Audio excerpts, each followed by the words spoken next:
common sense dentistry survey on carbide and diamond burrs was really, really amazing in what it showed. And here are instruments that you use every single day in your office. So, is price more important? Is quality more important? Because certainly when you go to price, you can find carbide and diamond instruments and burrs for a fraction of what they used to. It's a very competitive field.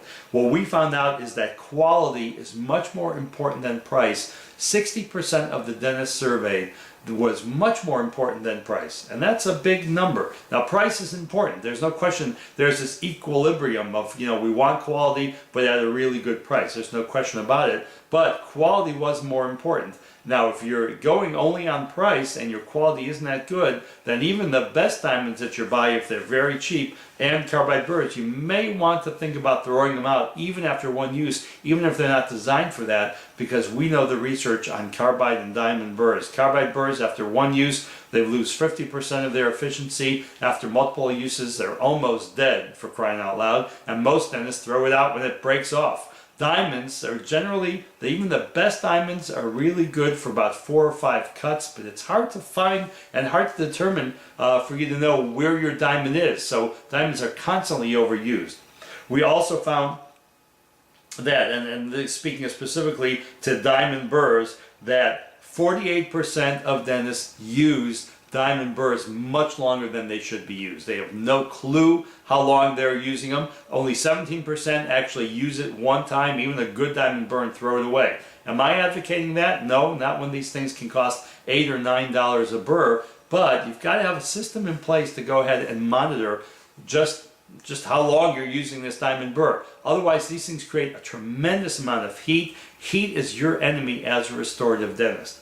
And how long do we keep a carbide burr? And I got to tell you, 39% keep them until they break. Now that is just inexcusable. 17% throw them away, even the best carbide burrs, after one use, and then the rest are somewhere in the middle there as well. But you should not be using a carbide burr, until it breaks, because that is way too hot and just causes so many microfractures and that kind of thing.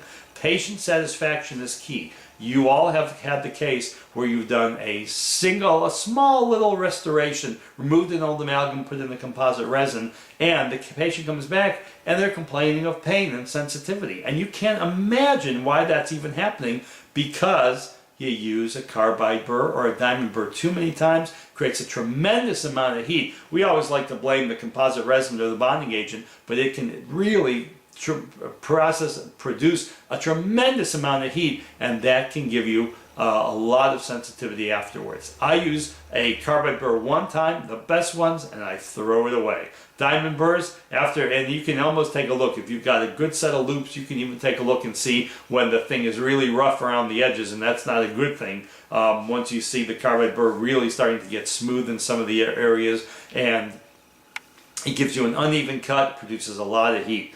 We're using carbide and diamond burrs way too long, get rid of them. That's what we're finding in our survey.